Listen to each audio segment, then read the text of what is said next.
All right, welcome everyone to, I believe now the last video in the G1000 series. And today I'm going to discuss the MFD, or the multifunction display. And it has so much power in the sense that it has so much knowledge that you can obtain from this unit. And it might seem overwhelming. And if you open the manual, if you're like, oh my God, I'm going to have to read 1,000 pages, you don't have to do any of that, okay? I'm not telling you not to read the manual. All I'm saying is that if you understand the logic behind the design, then you're going to be just fine. So think about the unit as if it has three main features. Engine, as you can see here. Map, meaning this map right here, what I can do, what I want to display on this navigation map. And all the other stuff in the main menus, which are, the titles are stated on the top. So think about three main things. Engine, navigation map, okay, and all the other items or main menus that you're gonna get announced on the top, and you manipulate those with the big knob of the FMS. Okay, so let's explore now the first thing, the engine. Well, this is gonna be aircraft specific.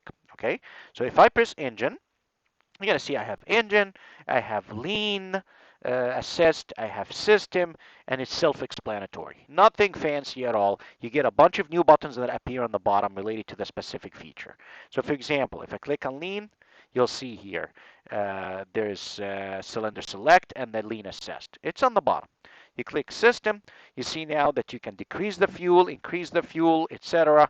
Here you go. Here are options just to show you, and the number of gallons, the gallons remaining right here, and you can change that. So, and you can always click back right here to take you back. So that's the engine, and it's going to be aircraft specific. Second part is the map. Map meaning not different kinds of maps. It's things on the same map that we're looking at right now, the navigation map. So if I press on that, look at the options on the bottom. Now this is also depending on the person. When you buy your aircraft and you buy the G1000 unit with it, what are you going to pay for? Some people want to pay for everything, right? Like for NextRod, for Storm Scope. Anyways, so it's self-explanatory.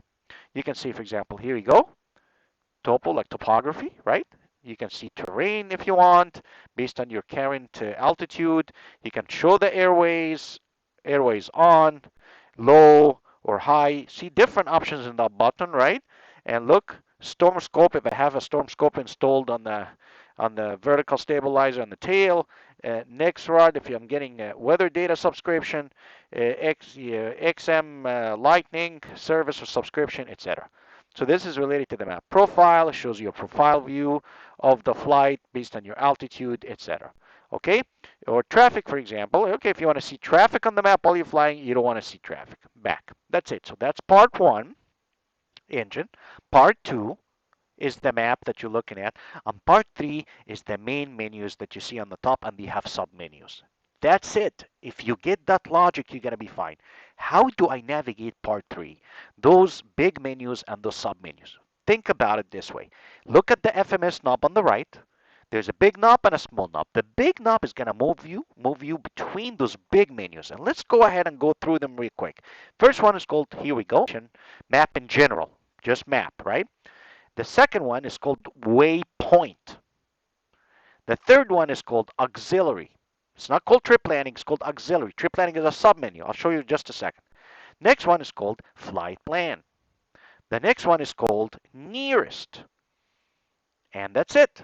So let's go back again to the first one. I can scroll back, or can always, guys, let me show you a little trick. If you press the clear button and hold it down, it takes you back again to the navigation map. All right, so these are the big menus. That's item 3 I just talked about. You navigate with the big knob.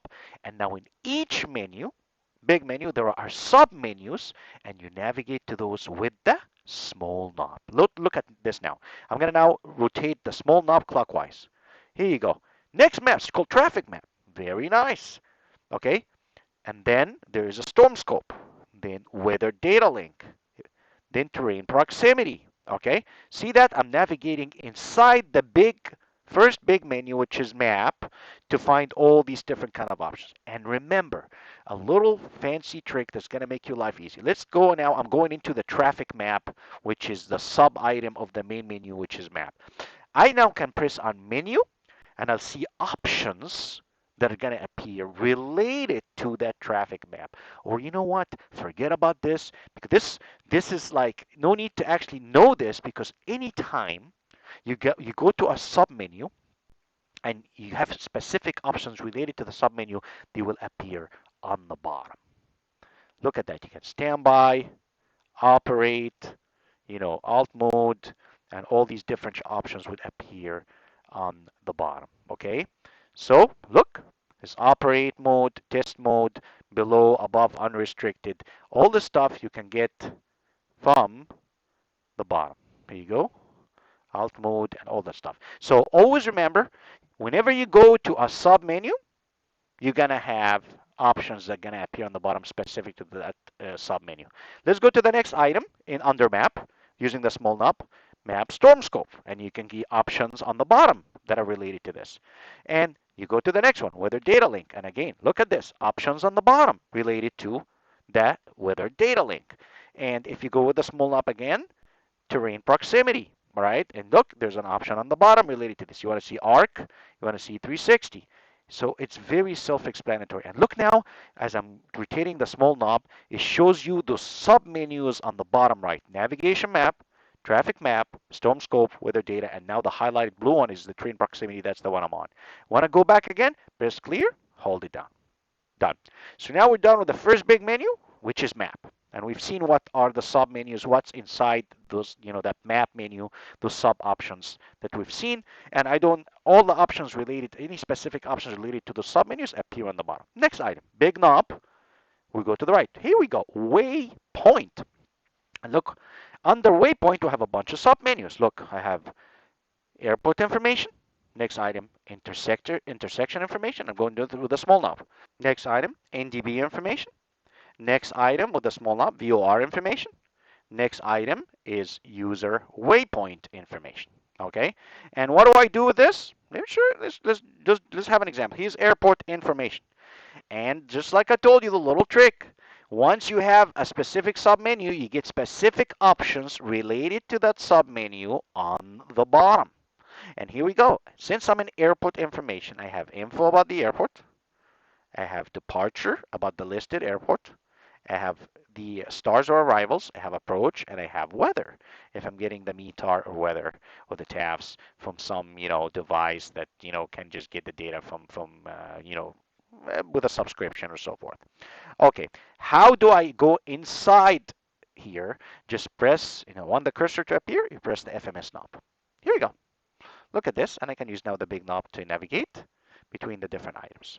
And self-explanatory, if I go to a frequency and I want to tune in that frequency right away, if I press enter, it gets tuned in automatically for me. As you can see here, standby and the active COM I'm using, wherever the box is, here's COM1, standby, it got tuned.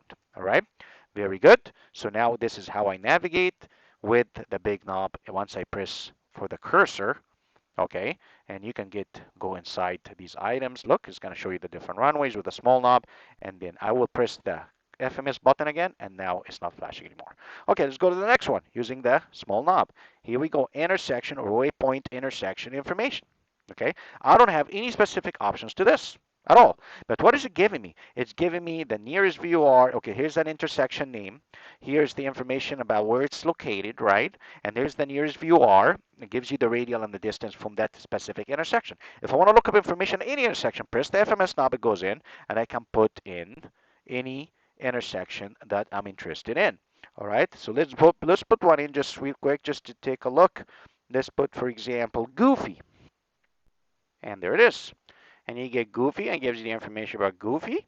And it's about 6 miles on radial 270 out of Echo Lima Bravo VOR, etc. So this is how you can obtain information about any waypoint. All right, in that case, I will leave this guy by pressing the FMS knob again so I can get rid of the flashing cursor. I'm out now. Let me press that. Okay, I'm out. Now I'm going to use the small knob. Go to the next submenu under waypoint. NDB information. Very good. I can get information about any NDB I want, etc. And click again the small knob to go to the next submenu and view our information. Okay, well, that's very useful, right? Okay, let's say I want to go in here. And here's the frequency, and I want to tune this real quick on, let's say, for example, right now I am on nav1 standby. If I press enter, Boom, here we go. It got tuned in for you right away. If I'm looking for any other specific fix, I can put the 3-letter fix and it will find the frequency for me and I can tune it in. Very useful feature, correct? All right, I will press now the FMS knob again to get rid of the flashing cursor. Go to the next sub menu, and that is user waypoint information. And I can use these waypoints. Here we go. I can click a direct to, for example, and fly to that specific waypoint, just like I could have done this with any other VR or any other waypoint. And just remember, again, when I told you before, what happens when you go to submenu, you get new options on the bottom. These new options related to that submenu. Look, new. I can create a new user waypoint if I want. Here we go. New. Okay. And you can put the information in, etc. Okay. And then let's say I don't want to do that, so I will click the cursor and come out. Right, there's delete and there's rename, right, to this one that is flashing right now, etc. So that's done. I'm going to show you how to enter your own user waypoint in just a second. All right, so if I use now the small knob again, no, I'm done. Look, and these are all the items as you can see here under waypoint. All right, we'll go to the next big item, auxiliary.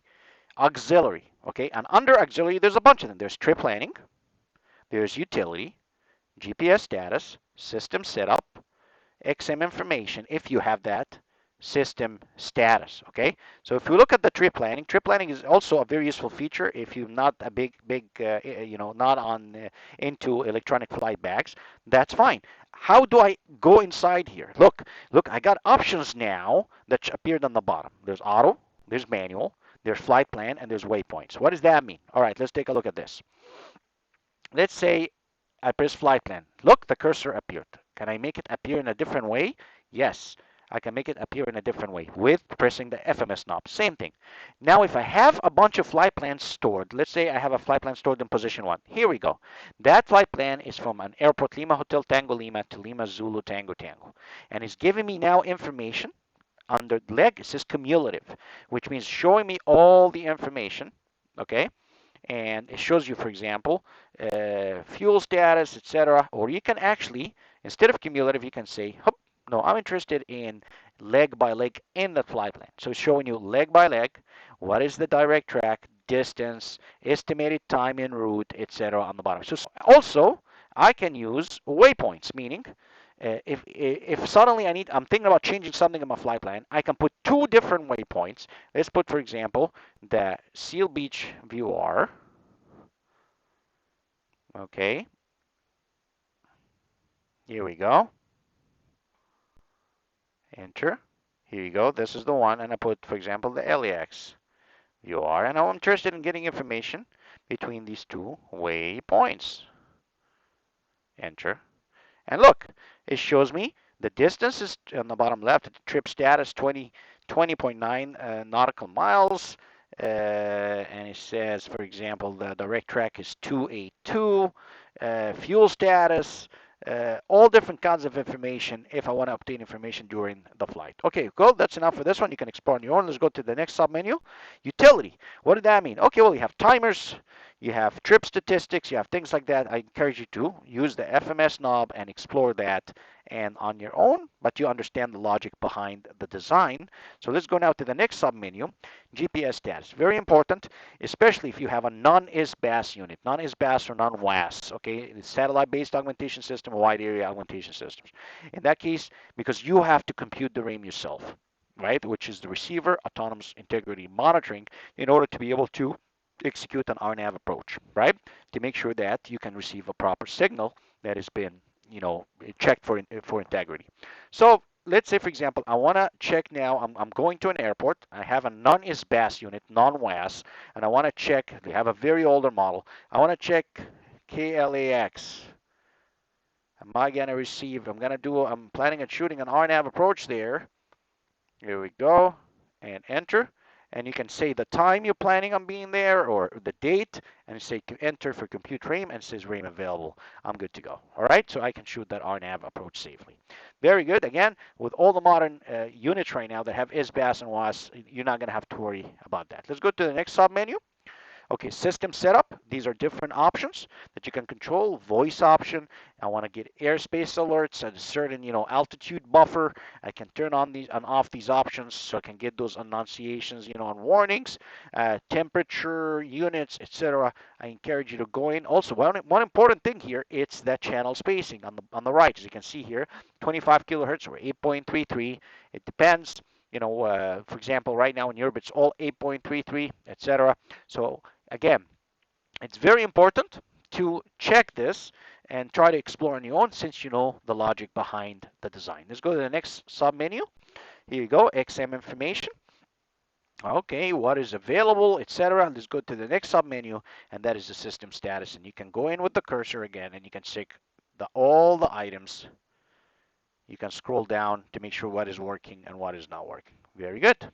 And just like I showed you before, you have always options that appear on the bottom right here that relate to the submenu that you are in. If there is any. Here we go. If there's any. Look here, it shows you RAIM. This is SBAS. See, when you have SBAS or WAS, you don't have to check the RAIM. And there's GPS 1 and GPS 2 if you have two GPS units installed in your aircraft. Very good. Again, the logic, I'm going to go over the logic again towards the end. Let's go now to the next big menu, and that is the active flight plan, and there's also the stored flight plan. Again, active flight plan is the flight plan I'm on right now, and you can manipulate VNAV and put in values, change the current VNAV profile, etc. We've learned that in the previous video. Or you can go into the next item, which is stored flight plans. You can activate a flight plan that is stored, etc. Okay, so here we go. If I go back again, and this is the flight plan, and these are the two submenus. Next big menu is the nearest. Very useful feature to nearest airport. If I want to go, I click the FMS knob and I can go direct to any airport I want. But now, notice something. Remember I told you always look at the bottom for the specific options? Perfect. I have now nearest airports. I have information about those airports. I have runways and I have frequencies. How can I go inside these boxes? Because if I go like this and I go scroll down and I am in a hurry, I need to get information about, Fullerton, for example, and I want to go and get information about the runways, etc. I'm not going to scroll all the way down. Look at the bottom. Here we go. Just press runway. And now you have information about those runways. And if there's more than one runway, okay, you can switch or change them and get information about the width, the length, etc. What kind of surface. If I want to tune in a quick frequency, look on the bottom, quick frequency. And here we go, 125.05. Press enter, and here we go. It's tuned in for you right away on COM1. So it's sort of like an electronic flight bag within your, at your disposal that's can be easily accessed. Shows you, for example, approaches. I can click and load an approach quickly if I need to, etc. Okay, good. Click the FMS knob again to exit the cursor. Let's go to the next submenu. Nearest intersection. Same logic, folks. I'd encourage you to explore this on your own. I'm not going to go through anyone. Here you go. Nearest VOR. I want to tune in a specific VOR real quick. I want to go direct to it. If I go like this, if I click on the knob, here we go, and click direct to it, it's going to take me there if I want to in the flight plan. If I want to get information about it, I want to check the frequency. Look at the bottom. Specific menu items that appear because of the submenu. I click frequency, and I can tune this in right away. Look at that. I'm going to hit enter. Watch what happens on the standby nav1. 117.2. Exactly. All right, so next, I'm going to now exit the cursor by pressing the FMS knob and go nearest user waypoints, nearest frequencies, and nearest airspace. And again, I encourage you to explore these on your own. Look, there's an option on the bottom called alerts, etc. You can explore all the stuff. The nearest airspace is the last one. So now let's go into one of the most important ones, a user waypoint information. And that's very critical. I want to enter now a new waypoint, and that waypoint, I want to utilize it. It's a custom waypoint. So what do? I went to now under waypoints. I went to user waypoint, and then I click the knob, and I can enter whatever I want, a new one. Here you go. I'm going to call it test. Okay.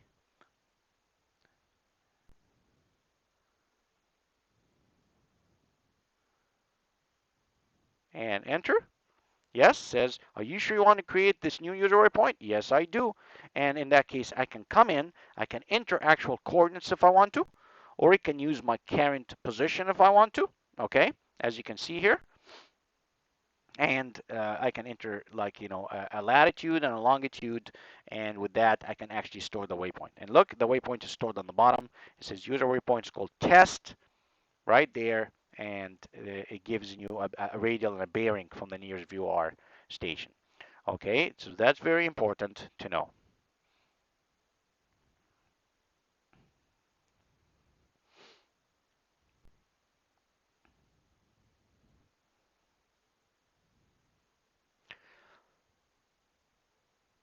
Okay, with that, folks, then with that, go ahead now and press clear and come back to the uh, main map, navigation map, which is what it defaults to. If I press the range button, just like I explained before in the PFD videos, look at that, then you're going to get a little cursor, and now this range joystick, it becomes a joystick that you can move the cursor to the right, to the left, and you can get airspace information as you can see here. Look at the top. Now this is Santa Ana, Class Charlie, from 1200. Uh, MSL to 4,000 feet, etc. So you can get information about the airspace, different airspaces if while you're flying. Here we go. It highlighted a different airspace and so forth by moving this cursor. Okay. And if you click menu, you can see map setup, etc. Just like what we saw on the bottom before, as I explained to you earlier. Okay. All right. Very good. So now with that, I pretty much covered the basics of the MFD. All right. So again, just to get back to what I was saying, we have three different things, big things, main things you need to understand. You have the engine parameters, aircraft specific, and there are things inside that one. Here we go. And then we have, click back, we have the map, meaning this map itself, what I want it to appear and not to show, whatever, based on my preferences. And the third thing is those menus. Okay, I have a map menu, big menus, and I have waypoint, I have auxiliary, I have flight plan, I have nearest, I have, and this is the last one. And inside each one, I can go to those submenus by using the small FMS knob, and I can see all the different submenus as you can see. And with each submenu, I'm going to get options on the bottom that relay or are directly related to the submenu that I'm on. Okay, let's go to the next big menu, waypoint. Here you go. I go into the submenu NDB VUR. There's no options at the bottom. There's nothing needed. If I go to the next one, here we go. Some options on the bottom, etc. As you can go, here's options on the bottom, etc. And this is how you navigate through the MFD. And with that logic, let me press clear now and hold it down. With that logic, you can do pretty much anything. You don't have to read a 1,000-page manual. By understanding the logic behind the design, you'll be able to do what you need to do. All right? Well, I mean, here we go. I'd like to thank you very much for watching, and I hope that you can subscribe, and I hope you enjoyed the G1000 video series, and that has been helpful to you in either your real live flying or in your simming. If you would like to fly with X-Plane or Microsoft Flight Simulator and with online ETC or offline, it's up to you. Thank you so much for watching, and we'll see you next time.